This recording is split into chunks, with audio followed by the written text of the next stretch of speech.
राहुरी नगर पाथर्डी मतदारसंघातील राष्ट्रवादी काँग्रेसचे उमेदवार आमदार प्राजक्त तनपुरे यांना धनगर समाजाचा 80% पाठिंबा असून कोणी कितीही वल्गना करो, आमदार प्राजक्त तनपुरे यांनी धनगर समाजासाठी कितीही योगदान दिले आहे, कायम न्याय देण्याचे काम केले आहे। त्यांनी आमच्या समाजाला अनेक पदे देण्याचे काम केले असल्याचे अहिल्याबाई होळकर प्रतिष्ठानचे अध्यक्ष व धनगर समाज आरक्षणाचे नेते विजय तमनर यांनी दिनांक 16 नोव्हेंबर रोजी सायंकाळी 7 वाजण्याच्या दरम्यान पत्रकार परिषदेत माहिती दिली आहे। धनगर समाजाला तनपुरे यांनी काय न्याय दिला, तनपुरे कुटुंबियांनी धनगर समाजाला काय दिले हे कोणी म्हणत असेल तर ते चुकीचे आहे। त्यांनी समाजाचा जिल्हा परिषद अध्यक्ष केला, संजय गांधी निराधार योजनेत अध्यक्ष केले, डॉक्टर तनपुरे कारखान्यात संचालक असो, राहुरी नगर परिषदेचे उपनगराध्यक्ष असो, नगरसेवक असो, राहुरी पंचायत समिती उपसभापती केले, राहुरी पंचायत समितीचे उपसभापती संचालक केले, राहुरीतील विविध कार्यकारी सेवा सोसायटीवर संचालक केले, असे अनेक पदे मिळवून दिली आहे।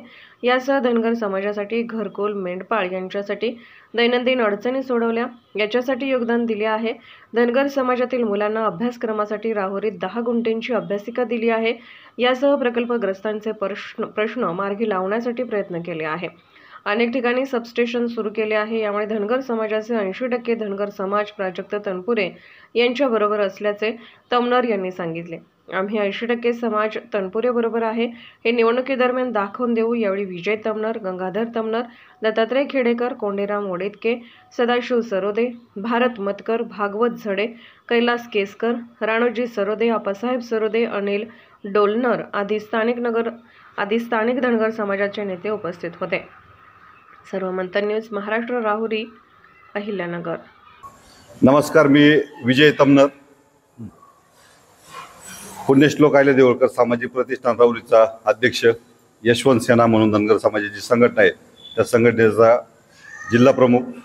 आणि पंढरपूर येथील ज्या 6 उपोषणकर्त्यांनी उपोषण केलं धनगर समाजाच्या आरक्षणासाठी, तर त्यातील एक समाज बांधव म्हणून मी आज या ठिकाणी पत्रकार परिषद आयोजित केली आहे। ही पत्रकार परिषद आयोजित करण्याचं एकमेव कारण आहे की राहुरी तालुक्यातील महाविकास आघाडीचे अधिकृत उमेदवार प्राजक्त दादा तनपुरे साहेब यांच्या पाठिंबा म्हणता येणार नाही, कारण आम्ही 2019 पासून दादांच्या समेत काम करतो। परंतु 2019 ते 24 या 5 वर्षात त्यांनी धनगर समाजासाठी काय काम केलं आणि धनगर समाजाने त्यांना का मतदान करायचं, यासाठी आम्ही सर्वजण, आमचे जे पदाधिकारी मंडळी आहेत यांनी सर्वांनी एकत्रित येऊन आज ही पत्रकार परिषद आयोजित केली आहे। तुम्हाला दादांच्या बाबतीत अनेक समाज बांधवांचे अनेक कामं, अनेक प्रश्न त्यांनी मांडले आहेत, परंतु काही ठळक ज्या गोष्टी आहेत त्या मी तुम्हाला सांगतो। आमचं मुळा धरणाच्या पलीकडे वावरत जांभळी, जांभूळबन, गंगाधरवाडी ही गावं आहेत। या ठिकाणी 1.5 किलोमीटरचा रोजचा होडीतला प्रवास या समाज बांधवांना करावा लागतो। या ठिकाणी प्रामुख्याने मोठा पूल होऊ शकतो, ही भूमिका आदरणीय दादांनी पहिल्यांदा मांडली। 110 कोटी रुपयाचा मोठा पूल करण्याचं धाडस त्यांनी दाखवलं। मंत्रिपदाच्या काळात जलसंपदा विभाग असन, सार्वजनिक बांधकाम विभाग असन, या विभागांना एकत्रित करून या पुलासाठी 19 लाख रुपये सर्वेक्षणासाठी त्यांनी मंजूर केले।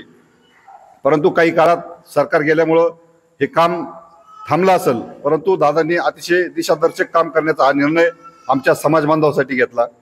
त्याच गावामध्ये पाणी मोठ्या प्रमाणात आहे, परंतु शेती आहे, परंतु लाईटचा प्रश्न होता।